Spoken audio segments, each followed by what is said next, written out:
action. Hello and welcome to A Gypsy's Kiss, the book club. I'm Shally Carney. And I'm Toby Eunice. Stick with us a couple of seconds and we will talk about looking for Lewis and Clark.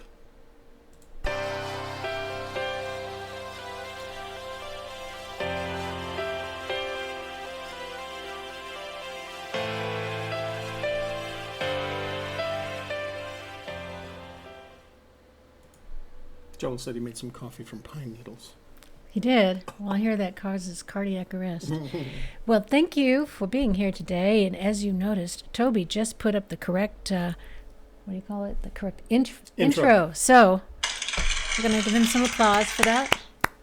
And It's been very stressful. we have had a stressful morning. The internet's been in and out. So we hope that we don't have any problems. Send us your good vibes that we can get through this show today without further problems from the internet. I know a lot of people were having internet issues last night, so it could have been solar flares or satellite interference of some sort. So we're not sure what happened last night with the bear show, but I think a lot of people were having internet issues, so nothing that we could control. Well, in this sense, although we couldn't control last night, most of you already know, but I'll repeat it, that we're planning to redo the show next week. Dr. Smith has agreed to come back for the show. In the meantime, he's going to get a better headset because that turned out to be the secondary problem that we had to deal with.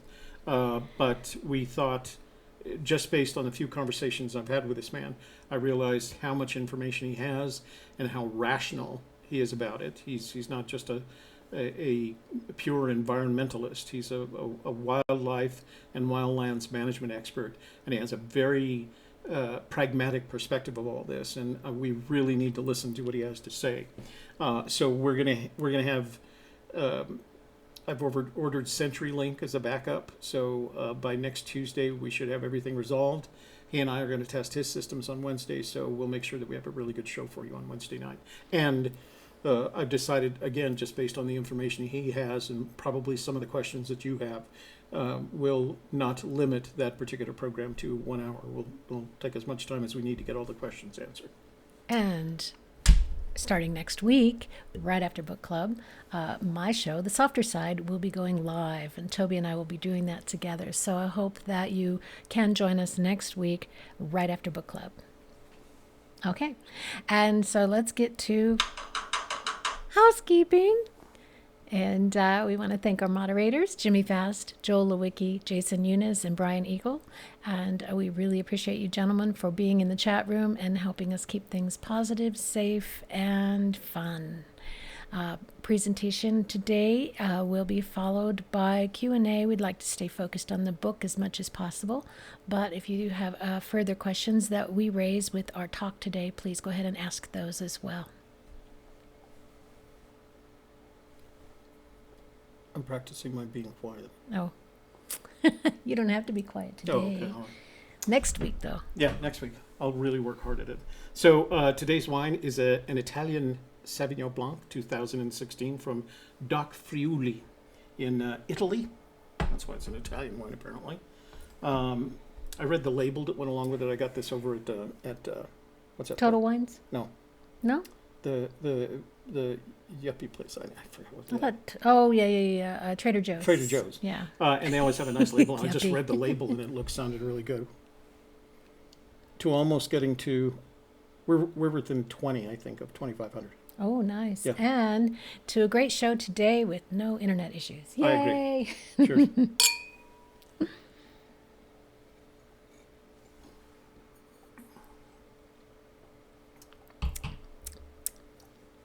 I like it. It's Got complex. a little grapefruity thing going on there. Yeah. Yeah. The Sauvignon Blancs usually do have a little bit of grapefruit to them. No, this was, I haven't had an Italian Sauvignon Blanc. This is a really very good. It's complex, though. A little tipsy today, huh? Not too tart. Okay. Okay, so what are we talking about today? Today we are talking about chapter 14 in The Thrill of the Chase, called Looking for Lewis and Clark. It's about Fenn and his friend Donnie going out into the Gallatin National Forest, renting horses, and going on a living off the land trip that was inspired by Osborne Russell's book, Journal of a Trapper. So, what would you like to say about the first page, which is pictures and postmark and Well, there's a couple subtitle? of things. Let me tell you the things that the first reading of this that stuck out to me. First, let's save that last. Well, I want to talk about that picture that's in front of you right now, but let's talk about that. So the only thing in the postmark was that 20th of September was not a Sunday, it was a Friday. The Sunday would have been the 22nd, so there's for you 22 magicians, there's your 22. The second thing that I noticed about this was, because it was obvious in the sense that he used the word dumb twice. And after doing a search of my transcript of The Thrill of the Chase, I discovered that he uses the word dumb 8 times and the word smart in various forms 6 times. But I also noticed that he uses dumb to refer to inanimate objects, or irrational objects, I guess. And he uses the word smart when he refers to people. So I thought that was very interesting of him. The second thing that or is this the third thing? Third thing that I noticed is that I started noticing the relationship between numbers and directions. So I noticed that but there are times in all the chapters when he mentions a number within a few sentences before or after mentioning the number, he mentions a direction. And it's most obvious in here with 80 Blackfeet and escaped west, and then 30 years and escaped north. What is even more interesting to me about that is that west and north are where we are in terms of hemispheric existence. We're at 36 degrees west, 109 degrees north. Vice versa. But that's where we were. So it was interesting to me that it was north and west, because that's the area. That's the area the search is in. So I think those were the only things that I really the two aberrations that I thought were the things that struck me as unusual was if we don't change course soon, we'll end up where we're going, which stuck out to me like a sore thumb.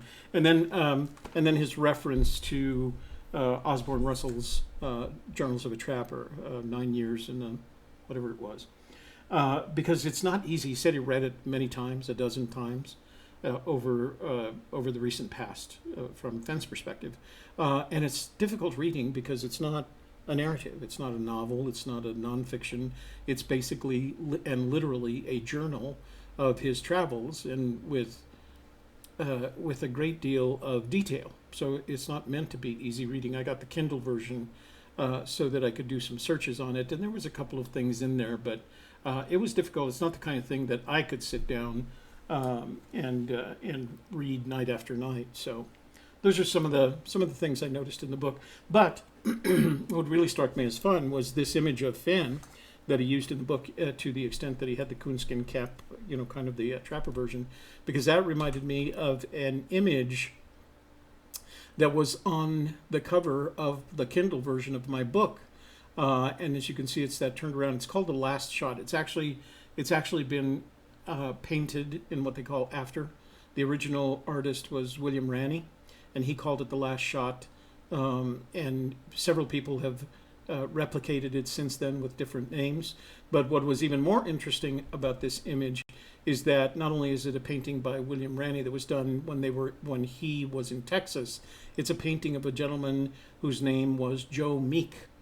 And he too had spent time in the northern area, and his name pops up in the Osborne Russell book as having come in contact. They were with different trapping companies, but they did come in contact enough with one another to have his name mentioned. So I wondered if there was anything there in relation to Meek. You're going to find, historically speaking, there's really two Meeks. One is Joe, who had a relatively positive career. He was not only a trapper, he went on to run for office. I think it was in California or Oregon. It was along the West Coast someplace. But he had a brother whose name was Stephen Meek, and Stephen was later made notorious because he left a wagon train of pioneers on the Oregon Trail and left them to fend for themselves. So they had kind of a mixed set of stuff. So anyway, some of the things I noticed in the chapter that struck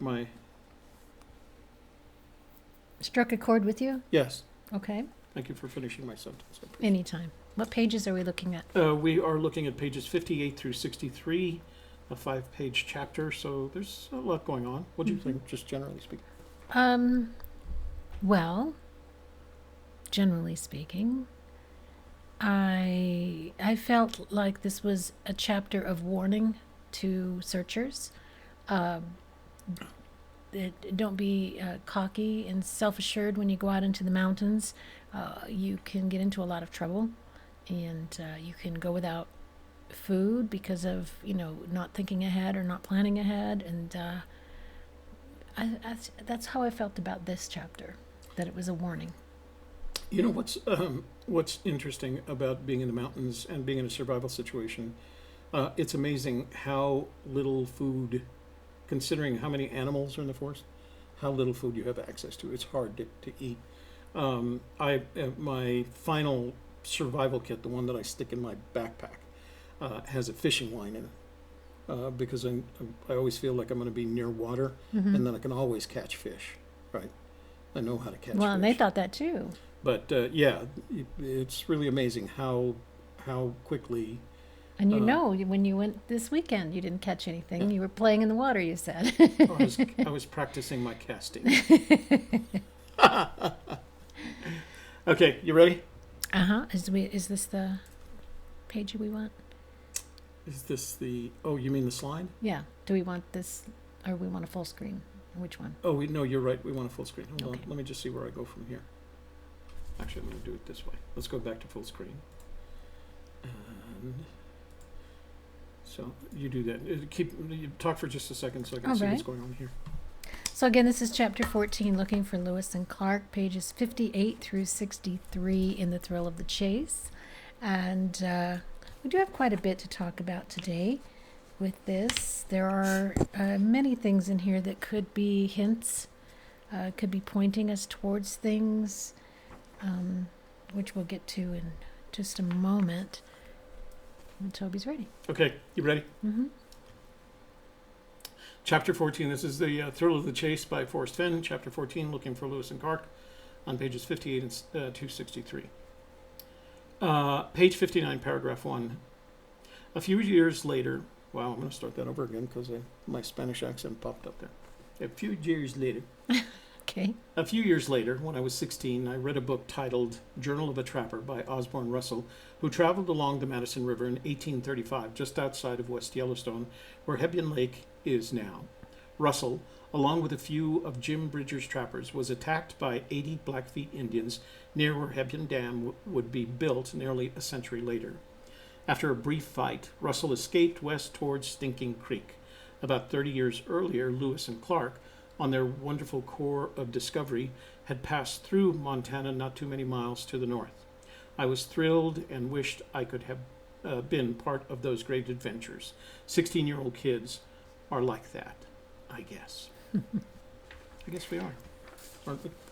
Yes, Fenn shares about another book he's read, but he doesn't give an opinion on this book, only a description of a particular story that he wanted to bring out to share. Why does he choose this story from the book to share with his readers?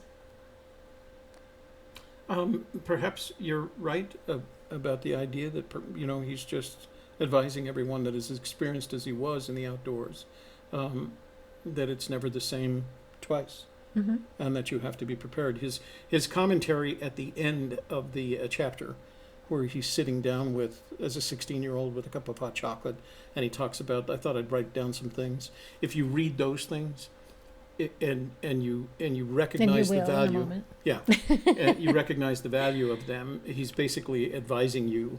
here's what you can expect. Because Lord knows if you've spent any time in the outdoors at all, especially in the mountains, all those things will happen to you eventually. You know, what you, like I said in our show where we talked about the InReach Explorer, it's one thing to be on an outing, it's a second thing to be in an emergency, and it's a third thing to be in a survival situation. You never want to get to that point. Right. Page 59, paragraph 2. As it was important to be honest with the situation, we limited ourselves to 3 Babe Ruth candy bars each. Bedrolls, a shotgun, fly rods, knives, and matches.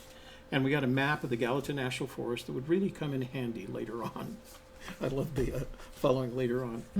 By the way, I don't know whether you did it mention in your research, but it's not Babe Ruth candy bars, it's Baby Ruth. Babe Ruth was the baseball player, but that could have been a very common mistake for people who grew up in that period, because Babe Ruth was a baseball hero, but the candy bar is Baby Ruth. Influenced by the Osborne Russell book, the teenage Fenn believed he could live off the land at this point with a shotgun and a fly rod. It seems that teenage boys need to learn the hard way. Yeah, so it is possible to help yourself with a shotgun and a fly rod. I'm not quite sure that a shotgun is the right tool for that, because you're going to end up killing a lot of small game, and a shotgun is going to do, depending on the size of the shotgun, of course. A shotgun is not going to do you much good because you're just going to tear apart the game, basically. But a 22 with a smaller round and birdshot would probably have been a better choice. Shotgun's a big choice. But fly rod, man, if you can't do it with a fly rod, you deserve to die. No. Oh. Well, you know he was a fisherman. Yeah. And probably a really good one. Yeah. Because he'd grown up doing it. He was a fishing guide. He tied his own flies. He always had a fly rod with him. So he just expected, I will just catch fish and we will just eat these fish and we'll be fine. And then he couldn't find any fish to catch. Well, what was interesting to me is that kind of the 4 fundamentals of survival is that you care for yourself, that you have to accommodate 4 things: shelter, fire, water, and food, right? And it sounds like the food in the form of using the shotgun and the fishing rod were accommodated, but it doesn't sound like he had accommodated the other 3, right? Other than drinking from a stream, which in and of itself is always dangerous, even back then. Because you don't know what died in the water, 100 feet up. So he wasn't actually practicing good survival skills, but he was very confident. But it seemed to me like he was very confident with what he knew about being in the field. And this seems like it went on, I think at some point he mentions by the 5th or 6th day. And then he talks about, beyond that, he talks about another couple of days that they spend trying to get back to where they started. At some point they come out on a road and they realize they're 50 miles away. 50 miles on a horse is at least a day's and sometime a day and a half ride. So it was a long time outing for him, and I'm sure his parents had something to say to him when he got back to wherever he started in West Yellowstone. Page 60, paragraph 2. Well, the first night we couldn't get the dumb fire. Second time he used dumb in the, or the first time he used dumb in the chapter. The first night we couldn't get the dumb fire started. We had already used most of our matches, so we very wisely wadded up the map and hoped that it would be forgiven that one small foible. It worked, and as the fire crackled and our horses wandered off, we ate our 3 candy bars and talked long into the night. Osborne Russell had been in those mountains for 9 years, and suddenly we felt like we were with him. Fenn explains how the map of the Gallatin National Forest came in handy as a way to start a fire rather than guiding the boys to where they were going. He felt as if he was becoming a mountain man like Osborne Russell, but with hindsight, he understands that they were not prepared for lasting 9 years in those mountains. Probably not even 9 days. They might have made it 9 days. There's a rule of 3s. 3 hours, 3 days, 3 weeks, 3 months. shelter, water, fire, or I'm sorry, shelter, water, food, etc. So, yeah, you had to have access to water. And sometimes water in the field is going to create more problems than it's going to resolve. Page 62, paragraph 1. Gradually, that little stream got narrower and narrower and deeper until it developed vertical sides that nothing could get through but water. I think Donnie was getting delirious because he kept saying, if we don't change course soon, we'll end up where we're going. I believe this alludes to the canyon down and no paddle up your creek. For the searcher on the right trail, if you don't change course, you'll end up where you're going. If you don't change course, you'll end up where you're going. Meaning, don't change course so that you can end up where you're going? Is that your interesting conclusion? Page 63, paragraph 1. I won't dwell further on that because I'm grateful that the space between fact and fiction is often blurred by the passage of time, except to say that we finally loosened our grip on the reins and the horses took us to a dirt road. We were 50 miles from where we started, and Donnie was in good spirits again and started talking coherently. He's gone now, but I still think about him a lot. At the time, we were both important to ourselves in our own way, and for the same reasons, but no one will judge us anymore. I'm sorry, let me read that correctly. At the time, we were both important to ourselves in our own way, and for the same reasons, but no one will judge us anymore when I'm gone too. Donnie, I don't know how much you guys know about Donnie, but Donnie eventually married Fenn's sister, June, and he passed away at the age of 66 in 1996. June passed away 6 years later in 2002. Fenn continues to tell us in his own way that fact and fiction are blurred over time and that his stories are embellished. He again brings up the number 50 in the number of miles they were from their starting point, the same number that Skippy was when he died in the last chapter. When he says that no one will judge us anymore when I'm gone too, is not true. People will judge him. He just won't be here to care about it. Oh, that's a good way to put it, huh? So these are these things, this advice that Fenn writes at the end of the chapter. Page 63, paragraph 2. A few days later, with the luxury of hot chocolate, I made some notes that might be helpful to any future 16-year-old geniuses who think looking for Lewis and Clark might be fun. Hunger, and these are bulleted points, hunger is both unrelenting and unreasonable. You can't hide from a thunderstorm. Porcupine meat tastes like kerosene. Coffee made by boiling pine needles can bring on a cardiac arrest. I love that line. There's nothing worse than a wet bedroll on a cold night. Mountains can suffer instant personality reversals. The older you get, the smarter your parents become. And movies lie to you. So I wonder what movie he was referring to there.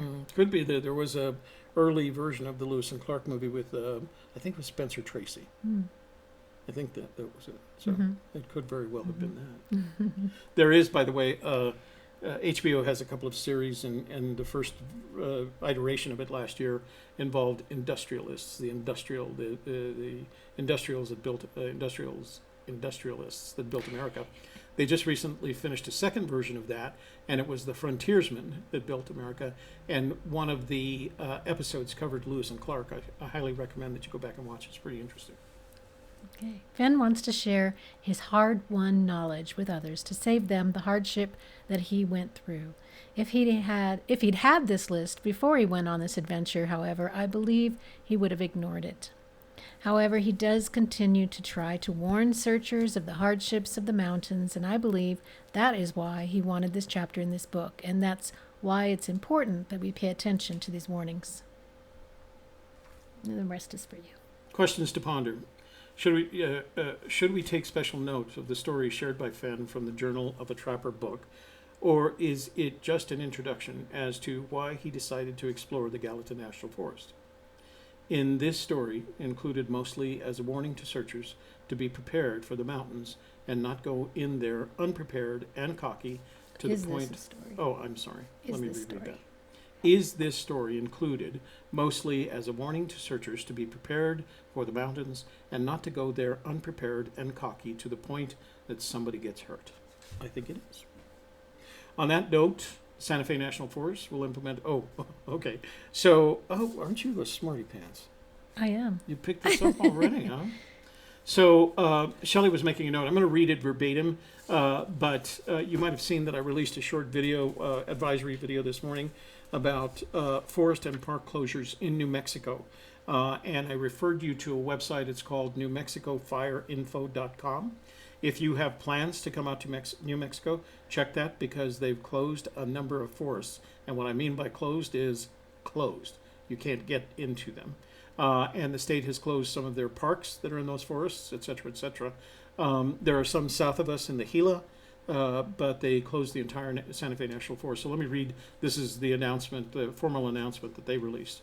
The Santa Fe National Forest will implement a forest-wide closure order at 8 a.m. this Friday, June 1st, 2018, prohibiting public access to the 1.6 million acre forest.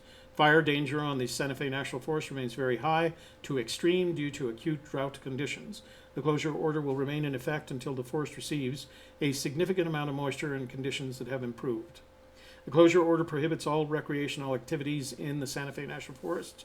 Campgrounds, trails, and trailheads and National Forest System roads will be closed to the general public.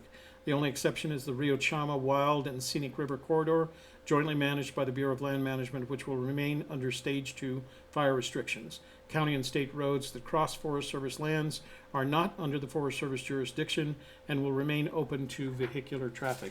So, like I said, that's pulled straight off of New Mexico nmfireinfo.com. Make sure you go, if you have plans to come to New Mexico, especially this coming weekend, check it to make sure one of the forests or parks that you're planning to research or planning to put boots on the ground in isn't closed, because when they close it, it's closed, period. You don't get in. No camping, no hiking, no picnicking, no fishing. I wonder if that's true. It's water. It's not going to catch fire. Yeah, they're just wanting people to stay out because people do stupid things. Yeah. They start So, fires So that's just a recommendation. to cook the fish they caught.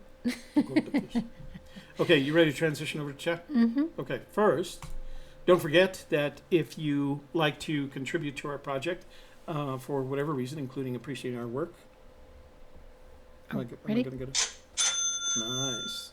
You can always use the super chat button at the bottom of the chat window. It looks like a contemporary $sign. Click on it, and it enables you to donate to Gypsy Kiss and the work that we do. In addition to that, today, I'm going to make the transition back to full screen. Today, we have some gifts for you with a trivia question at the end. I have, because Fenn and Donnie were riding horses, I have one of my son Jason's caballos, a Christmas ornament for your tree or just to hang in your window. And then because book club is all about wine and good food, well, not all about wine and good food, but I've got one of Sean's son Pasquale laser cuts from her original artwork. And of course, I don't think we can get away anymore without giving you a copy of Aunt Lucy's cookbook.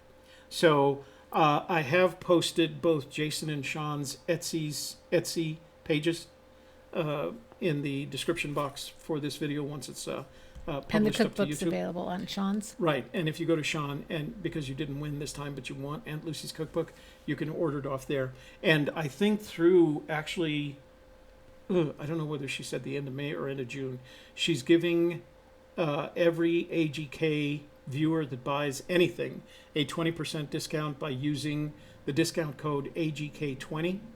And if you order by tomorrow, she'll also throw in Aunt Lucy's, for the same price, she'll throw in Aunt Lucy's holiday cookbook. Oh.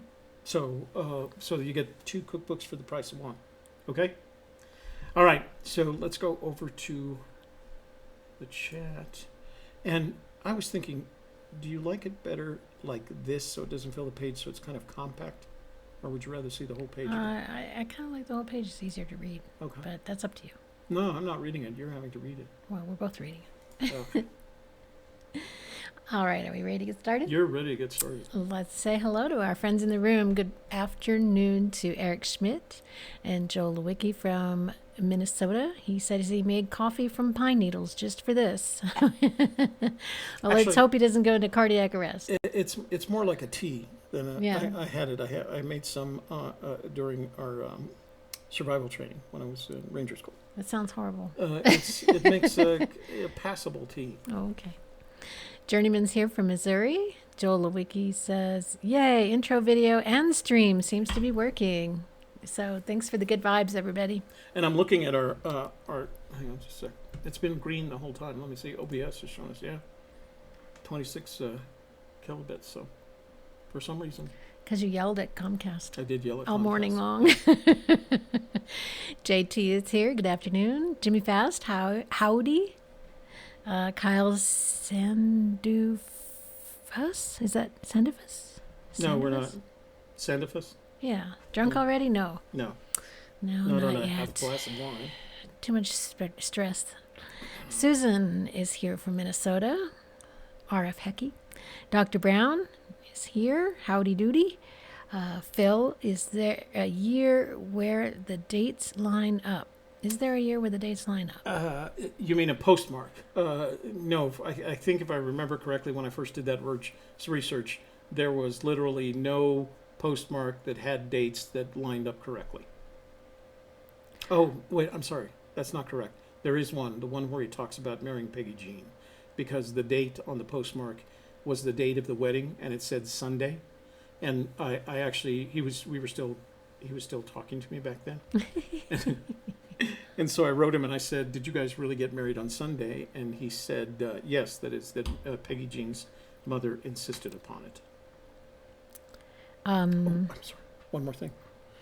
Susan, I don't know whether you were in the room the other night when I mentioned this, but I know you were experiencing some trouble with trolls on your YouTube channel. I have a video on my YouTube channel called Control the Trolls, and it explains to you, if you have the time, it explains to you how to control the trolls on your channel and make it a more pleasurable experience.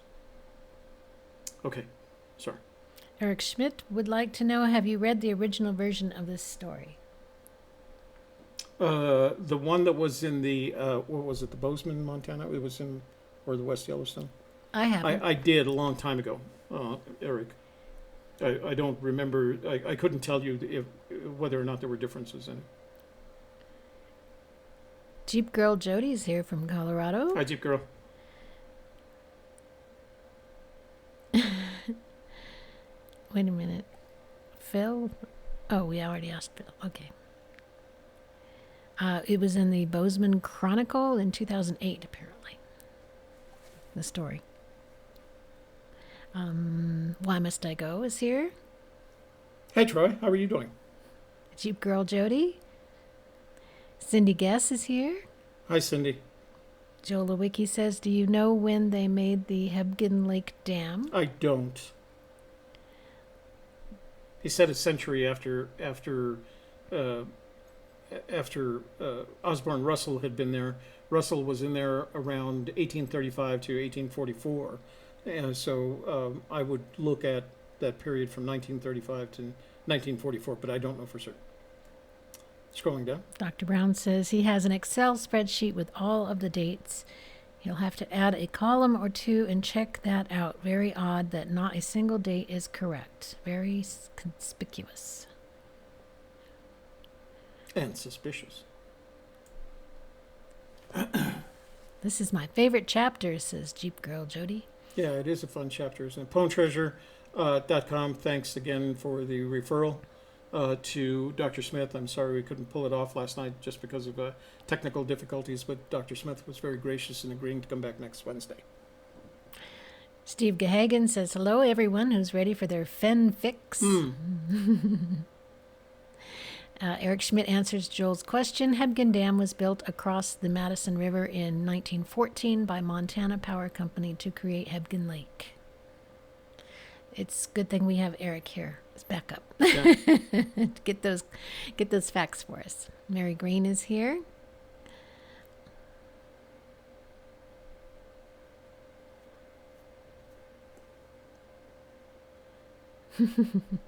Phil says, Dr. Brown, I'm doing the Richard Wetherill solve on Too Far to Walk, the YouTube channel, and that would fit nicely into the Fenn the Trickster phase. I think Fenn's favorite fish is red herring. So then Too Far to Walk, the YouTube channel.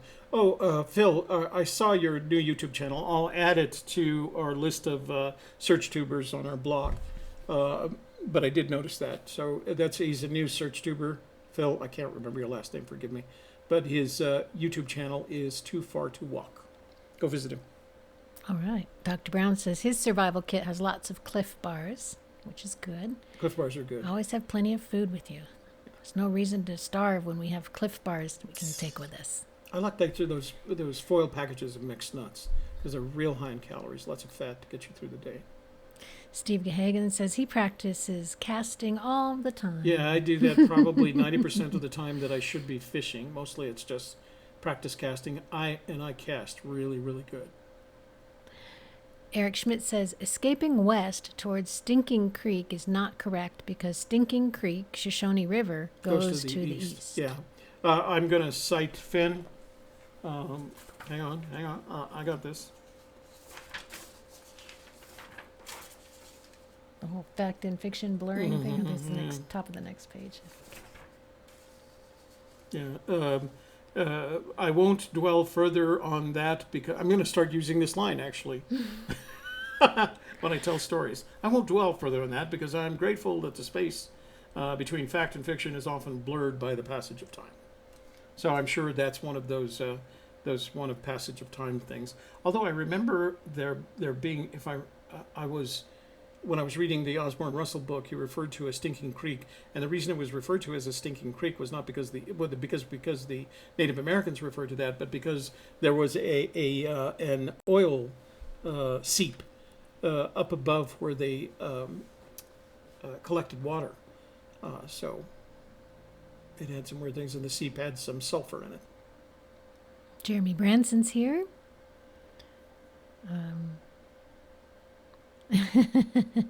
Joel Lewicki handed off the room to Jimmy Fast. Thank you, Jimmy. Thank you, Joel. And we'll see you again soon.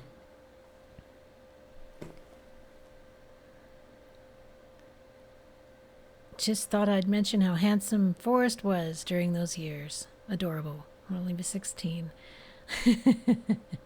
And all he ate was candy bars, so I don't know.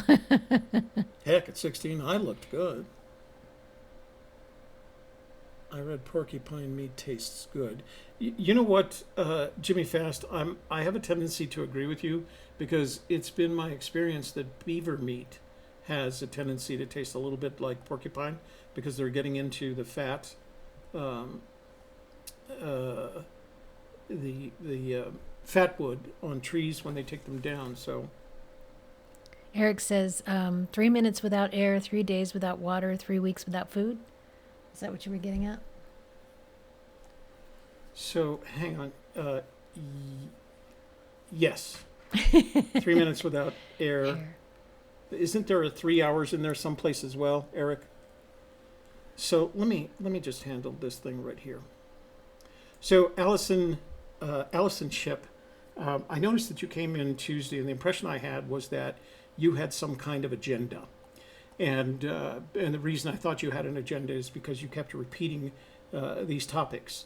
And I notice now that you seem to have yet another agenda. Kyle's Sandow solutions are of no interest to me because his solution is south of Santa Fe, and Fenn tells us that the treasure is north of Santa Fe. So to me, they're of no interest.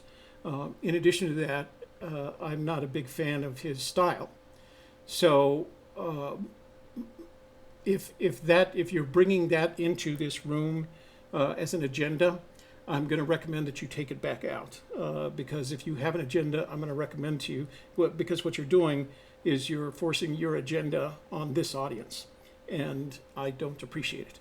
So if you do have an agenda, I'm going to strongly recommend that you take it and start building your own YouTube channel and your own group of subscribers, and share your agenda with them. Okay? Let's see. Why Must I Go says he finished his second poem video today. Jeremy Milstead's here. Dr. Brown says, I think shelter is 3 hours, especially related to intense conditions. So you were asking about the 3 Is that what it hours. is? Yeah, 3 hours. 3 shelter. hours. 3 hours for shelter. 3 minutes for air. 3 hours for shelter. 3 days for water, and 3 weeks for food. Steve Smitherman's here. Eric wants to know, have we considered that this chapter has any clues? Do we think it has any clues? We don't believe any chapter, we're about to express our opinion here, we don't believe any chapter has any clues. We do believe that some of the chapters may have hints. I'm always interested when Fenn mentions books, because I seem to find things in the chapters where he talks about books. But he has also said there are a couple of hints in the chapters and a couple of what he referred to as aberrations around the edge. So I don't expect to find any clues in the chapters, and I don't expect to find a hint in every chapter.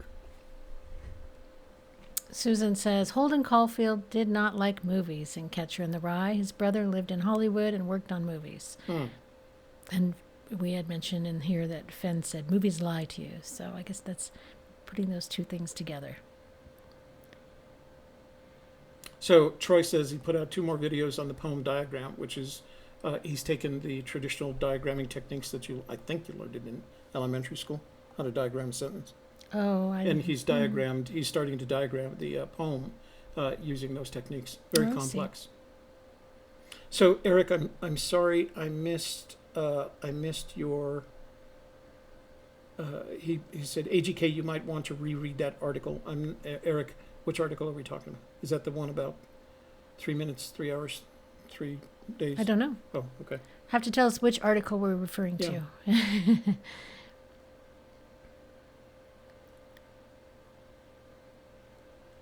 Phil, you're welcome. We try to build up the community here of other what we call search tubers, and we do have a page on our blog at gypsykiss.com called Search Tubers, and we'll add you to that page.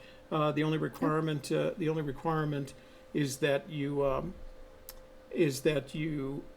have an active video, that you have at least 3 videos relating to the Fenn search, and that you have a video have made a video within the last 30 days. So I'll add you to that list. We got a cha-ching. Oh, who's $29.95. $29.95 from Robert Walker Robert again. Walker. Thank you. Thank you, Robert. That's very kind of you. Hello to my favorite folks. Do you think that Forrest Fenn is hinting when he talks about finding the edges, at least when he is not talking about aberrations? I'm almost not sure, Robert, whether he's referring to exactly the same thing. Playing out on the edges, finding the aberrations. And I think the phrase that he used was aberrations out on the edge. So there could be some sense of relationship between the two of them. I think it's certainly possible. And I think it's those aberrations out on the edge that I look for when I read the book. And honestly, every time I read the book, I seem to bump into another one. The question at that point is, as Shelley asks, how does this get me closer to the treasure? So what you have to do at that point is do whatever research is necessary to determine A, does it help you get closer to the treasure, and B, how much closer to the treasure does it get you? And well, I think at this chapter is a good time to bring that up, because Fenn did say, how do you know where the edge is until you go out there and look? Right. And this is one of those instances when he did go out there and look and came close to the edge because they ran out of food. They couldn't get more, and they were eating things that were inadvisable to eat, but they ate them anyway, and they survived. Another time might be when he was shot down and he wanted to work his way through the jungle, and he decided to call for rescue instead so that people would know he was alive. He's been out on the edge a few times, and his recommendation that how do you know where the edge is unless you go out there and look, I don't think it's a dare so much as it is, here's what I've done kind of a thing. What do you think? No, I agree. I think it's a challenge, and I think one of the things that he expects that we're going to do is push it out to the edge. But the definition for someone like us, as opposed to a world-renowned explorer who happens to be single and rich. For the edge, the edge, the definition of quote the edge unquote is different, Sure. right? And My so, comfort zone is going to be smaller than someone like that. exactly, and I think that's what he's referring to, because for a lot of us, the armchair searchers or the searchers that are coming from the South, for example. We watched that movie with Marshall Moyle's movie a couple of weeks ago, and for them, walking down the side of the gorge, getting to the Rio Grande was a little bit edgy. Now it's not any more dangerous. That hike is not any more dangerous than you make it, but for them that was pretty edgy, having come from what was it, Florida? But what's the capital of Florida? Tallahassee, Florida. So that was pretty edgy for them, and I think that's what you have to decide. What exactly is your edge? We shared some pictures of Cindy Guess and her sister T.I. Mattis in their Rio Chama recon from last year. And there's that one photograph, she labeled it or captioned it, "No Place for the Meek," where she has to cross that bridge, that suspension bridge across the Rio Chama at when the water level is very high at spring runoff. And for some people, that would be the edge. If you have a fear of heights or agoraphobia, you're going to have trouble crossing that bridge, and you have to force yourself across, because it's not dangerous, it's just scary. And I think that's what he's asking us, trying to figure out what's the difference for us, for each one of us, the difference between scary and dangerous. Why must I go? You're already added to the list. Okay. William Ortiz is here. Rick Plank is here from Cincinnati. Hex Star. Toby, in your opinion, how is the number 3 significant to the hunt for Fenn's treasure? Ugh, if I could figure that out.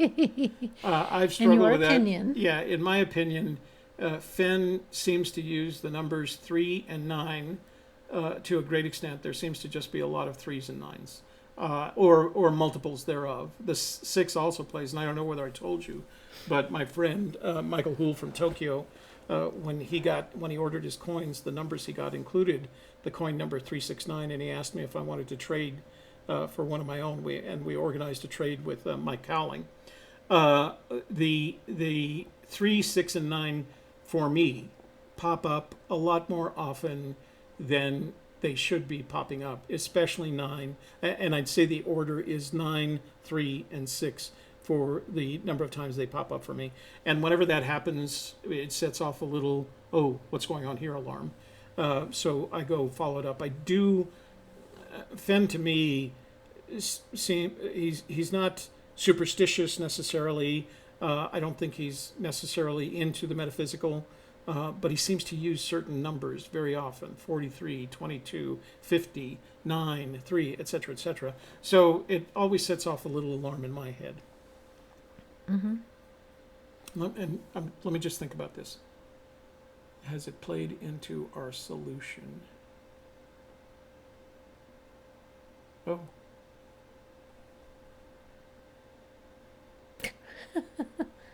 Has it? Yeah, actually. This one? Yeah. Oh, okay. I did not know that. I hadn't thought about it until now, but. Okay. Okay, scrolling down. Mm-hmm. Okay, now I don't know what it's going to do here, so Jimmy fast. Okay, that's actually the bottom, so. Okay. I'm just afraid, like I said, it's going to pop up on us. So. Odious Soul is here. Hey, Shannon, sorry about last night. We're going to fix it next Wednesday, and as you can tell by what little conversation we had with the gentleman, with Dr. Smith, I think it's going to be a fun and interesting and informative conversation.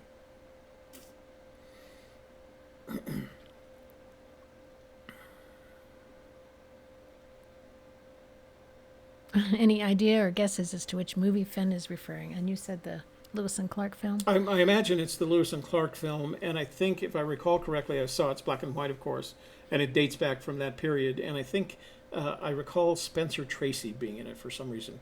Coonskin cap version of Spencer Tracy. Jay Eberly.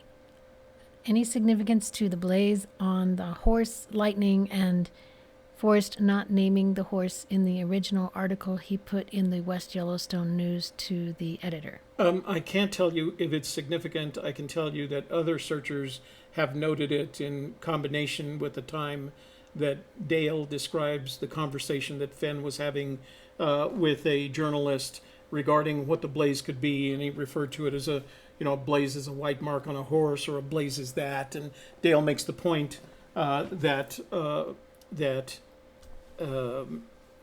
he always referred to it in the context of white. So he could have brought that over into the book. The question is, how does it tie in? How does a mark on the horse's forehead relate to the search? If it's a white mark, then maybe it has something to do with the color of the blaze. If the horse is named Lightning and wasn't named in the original article, maybe there's something to do with lightning, or that the blaze looks like a stroke of lightning on the side of the mountain in white. So that's where I was with it. I'm not sure that I'm always looking for that, but it's certainly one of the things that if I were to see a lightning-shaped block of granite in the side of a block of white granite in the side of the mountain, I would definitely at that point look down. Or even a place where lightning struck. I'll just throw that out there. Oh, yeah, that's possible. But the damage the lightning strike does is usually to the forest. It's not going to damage. It's not going to. When you could leave a white mark. Well, yeah, but that's my. I was struck by lightning on coming down from Mount Elbert in Colorado. Did you eat the treasure? In 1983, and about 3 days later, it actually, there's a mark all the way down my body, but it left this white streak in my head, in my hair, that I've carried since then. So, see, blew off my boots. Isn't that it was interesting? funny. That's another story. I Isn't gotta that tell really you. interesting? Yeah, I hadn't thought of that. Lightning and a white mark. Streak, and Yeah. So, you are the treasure.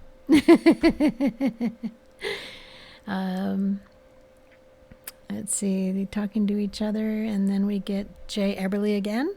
Wise was used in this chapter. Is this where we are given a hint on how to solve the wise clue position of the portion of the poem? Yeah, I tried playing that out, and the wisdom came kind of indirectly, because it referred to the map that they eventually had to burn, that they burned, which honestly was probably not a wise thing to do. So I'm not sure that he wasn't using it sarcastically in this particular chapter, because it was not an indication of true wisdom to, I would not recommend to a Boy Scout troop that if you don't have anything else to make a fire with, burn your map. That's just not a good solution to the problem. Edward Owen is here, and he says he got here late. Could you mention when Forrest Fenn is going to be at Collected Works in June? I'm not absolutely certain.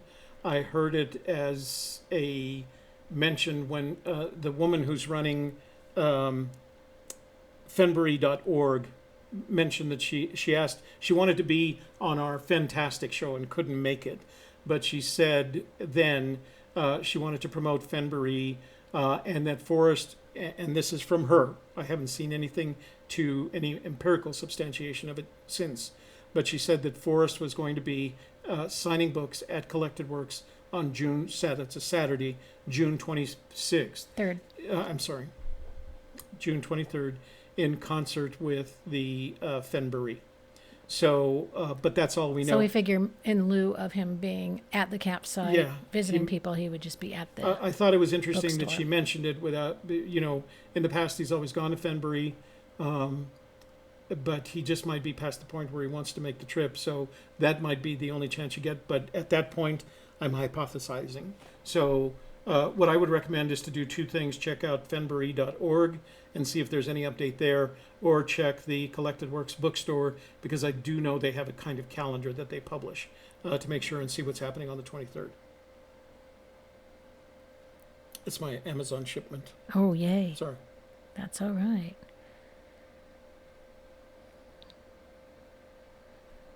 Wait, I thought Joel Wiki was leaving us. Yeah, he had a meeting. What? A short meeting? He probably went to the meeting and said, "So, question?" Maybe it was a meeting online and it didn't work. Ew, Like okay. Little trouble there were with solar his flares. Zoom.us, huh? It could be solar flares. Eric Schmidt says a lightning strike on a rock will leave a very distinct pattern that is unmistakable. You know what? I can honestly say I don't ever recall seeing one. The only lightning bolt I ever saw was the one that smacked me down. Odious Soul, you're right. He was full of knowledge, right? I'm looking forward to having him on next week. I think it'll be a fun thing. So Phil wants us to burn the map in Too Far to Walk and see what happens.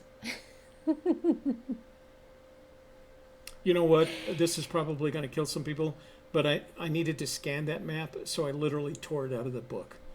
My book will be worth nothing if somebody finds a treasure and you want to sell it. I don't think any of the books will be worth anything if somebody finds the treasure. Eric Schmidt says Northwest Passage is a 1940 film starring Spencer Tracy, Robert Young, Walter Brennan, and others. The picture is based on a novel by Kenneth Roberts titled Northwest Passage, 1937. But was that Lewis? Was it about Lewis and Clark?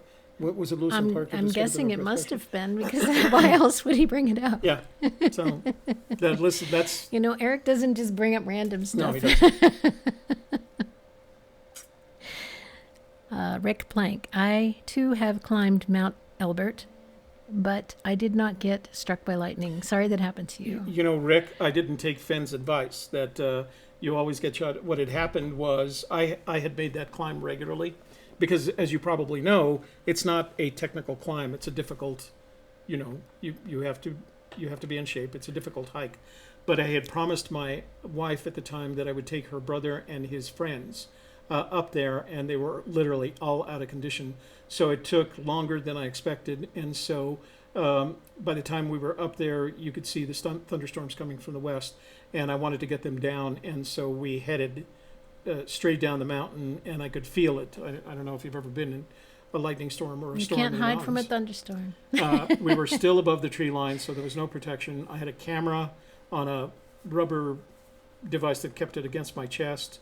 I was wearing normal hiking boots, and I could smell it and I could feel it before it happened.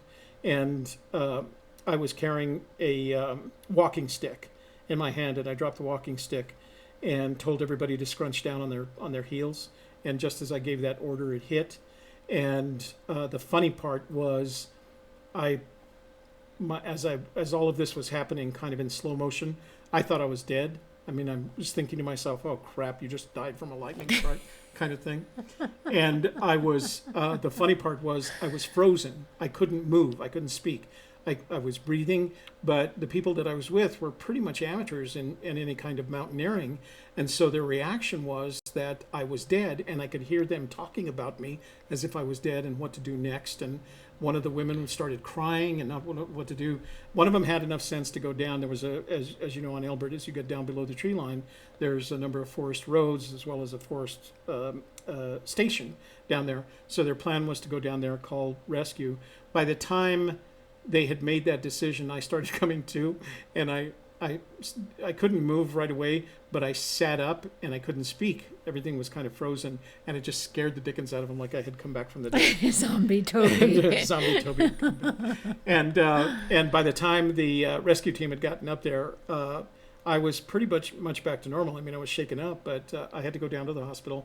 They made me get in the carrier so that they could carry me down. I really didn't need it. I felt embarrassed, actually. But then my wife and kids were waiting in a campground down at the bottom. They drove me to a hospital just to check me out. They kept me overnight for exam, and about a week later, my wife at the time noticed that my hair was turning white up there. So. 9 lives, baby. 9. See? Let's see, 9. what are you on now? I don't know. I'm at about, I think I've got like 2 or There's 3 the left. motorcycle accident, there's the bayonet, there's the helicopter crash, The lightning strike, the heart attack, the heart attack, the bonk? the arc light.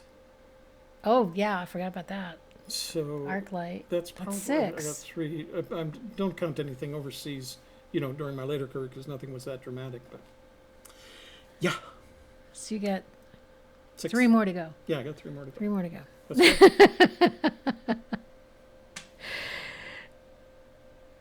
Yeah, lightning starts every day at 2 p.m. Yeah. in the mountains. Yeah. So Yeah, everybody. you can see it once you hit He's one right. of those. Once Listen, you hit one of those 14ers up there in Colorado, and if you're there get off the mountain. in July or August, there are storms coming in. Make sure that you start your hike early, before daylight actually, and then get down. Make sure you're off the top of the mountain before noon. Robert Walker says, you have all likely reviewed the 1881 Yellowstone map online. What an interesting perspective. Are there other older maps that might be tied into the nine clues? Robert, it could very well be. It just depends on how you view Fenn. I should mention that our friend Jono Jones from the UK did provide me the PDF version of that map of Yellowstone Park in 1958. I've posted the link. I put it on our blog. It's actually a post on our gypsykiss.com, and you can download it if you want. So he didn't scan it. He didn't have a scanner. He took pictures with his phone, but then he turned them into one long 16-page PDF file. So if you have an interest in Yellowstone, or if your Fenn search area includes Yellowstone, might be an interesting look. What's neat about it is right in the end of is a map of Yellowstone that was drawn, that was by hand back in 1958.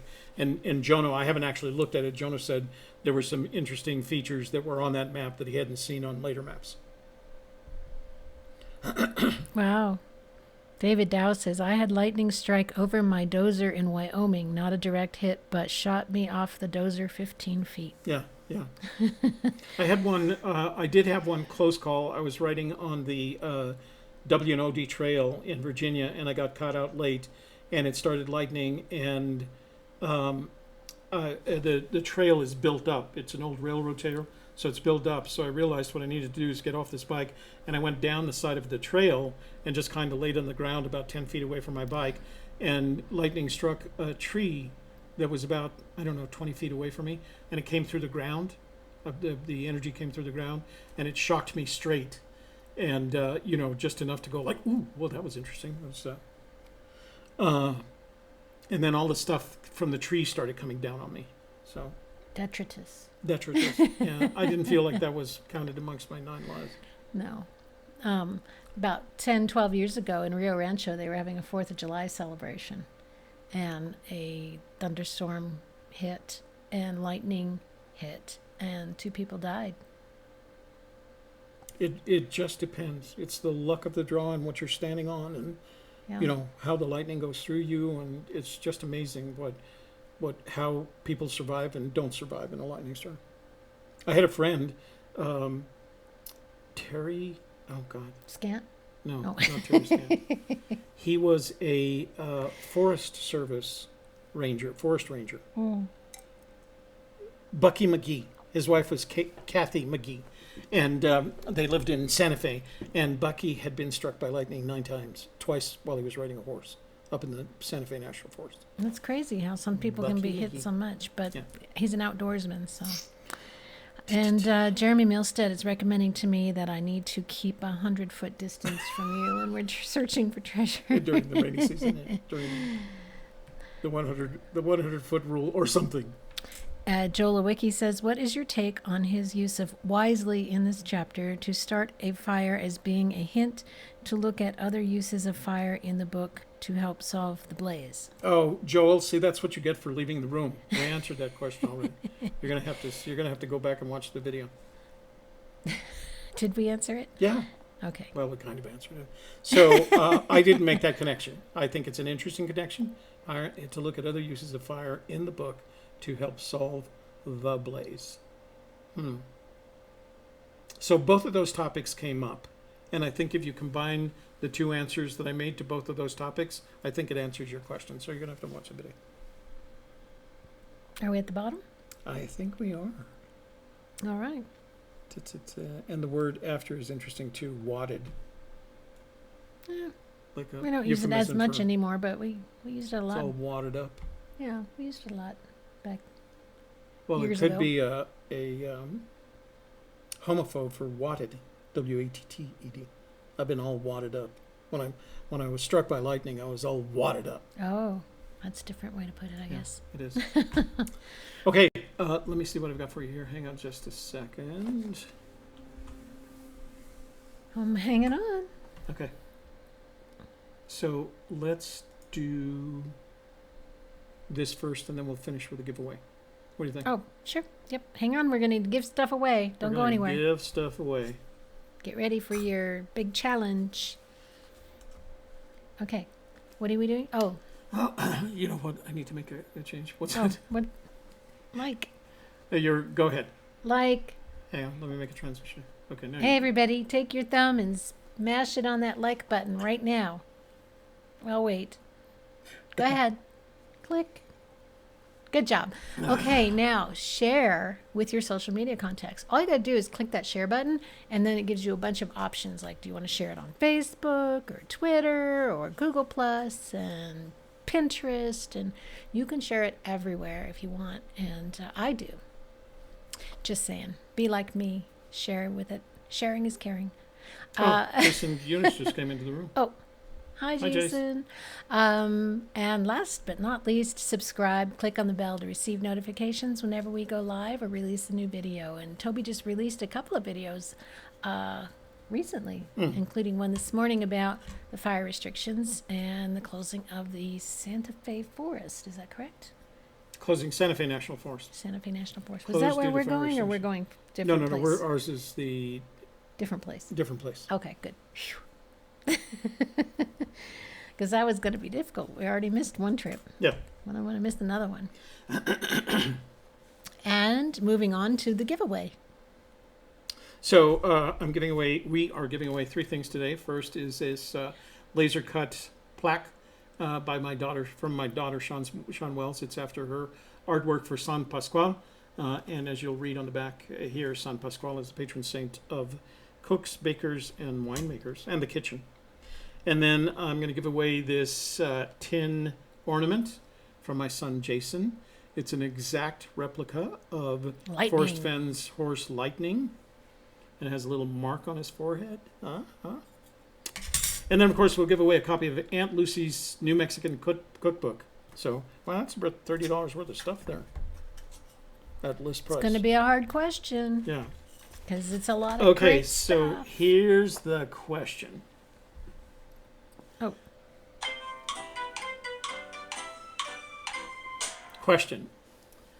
What is the degree of magnetic declination in the USGS quad for Fort Lewis? Or Lewis Creek? Are you giving a state? No. Oh. So what is the degrees of magnetic declination in the USGS quad for Lewis Creek? And put that on the video in which Shelley and I first brought up the subject of Osborne Russell and Joe Meek, Meek? The trapper thing. What's his name? Journal of a Trapper? Journal of a Trapper. Okay? Joseph Meek. Yeah. Yep.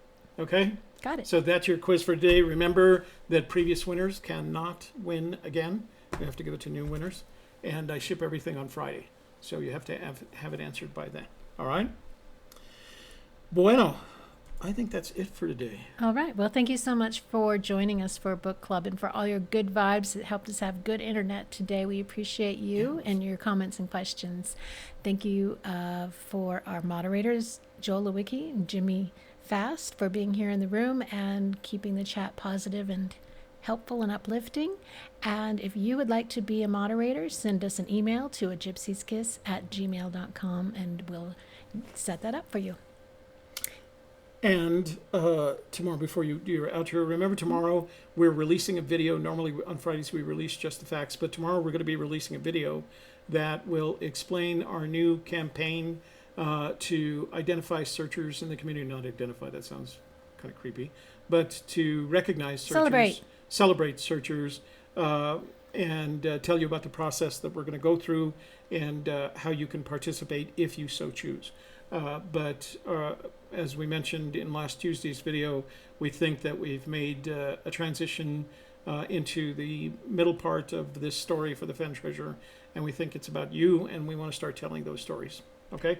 So tomorrow's video will explain how we're going to do that and how you can participate. In keeping with all this talk of lightning, my video on the softer side.me this week deals with an even exchange of energy within your relationship. So please go check that out as soon as we end here. And give it a thumbs up. Leave me a comment. Appreciate that. And thank you so much for being here today for A Gypsy's Kiss, the book club. I'm Shelley Carney. And I'm Toby Eunice. Thanks for joining us today. We will see you live next Tuesday. Bye-bye. Oh, we do have an outro. And here it is.